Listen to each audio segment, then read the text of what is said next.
As we're in the middle of not in the middle, but we're beginning the 16 days of action opposing violence against women, I want to remember the 225 women who have died violently in this state since 1996. I also want to remember all of the other women and children who have been impacted by domestic violence and sexual violence. The theme of this year's 16 Days of Action are femicide, believing the survivors and challenging the myths. As well as challenging the victim-blaming culture, we must listen to the women.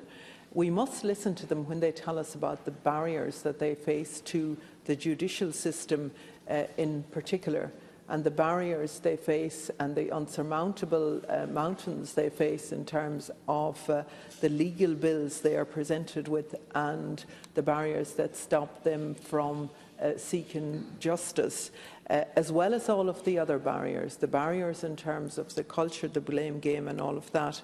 I want to commend all of the communities throughout the state who have organised vigils during the 16 days of action of violence against women.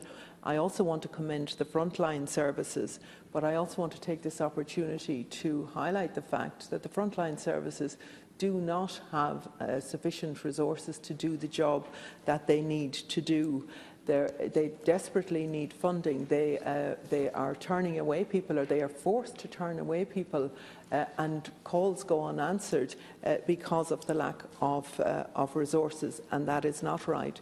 There is also funding necessary for proper research into the impact of domestic violence and of sexual violence to women and children. And when I say women and children, I'm always conscious of the fact there are men who experience domestic violence as well, and those men also need the supports and services.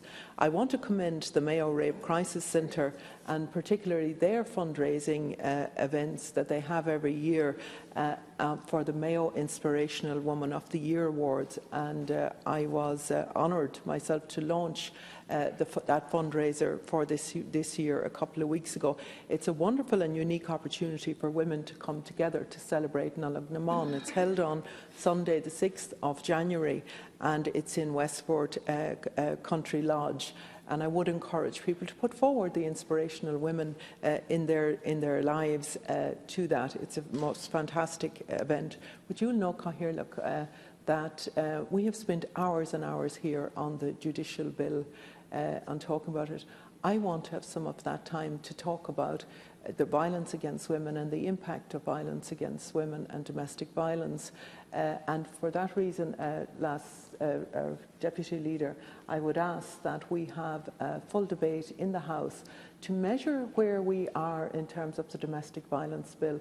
We had great, I suppose, celebrations earlier on this year when we passed that bill in this House, but I think we need to measure the impact, and we need to measure how it's been implemented on the ground, and if there are enough resources and enough training there to do what it needs to do.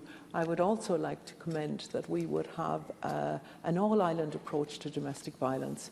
Partition has not served the issue of tackling the issue of domestic violence well, and what we need to do is to exchange good practice between the two states and to work together to make sure that women and children are safe within the whole of this island. Thank you.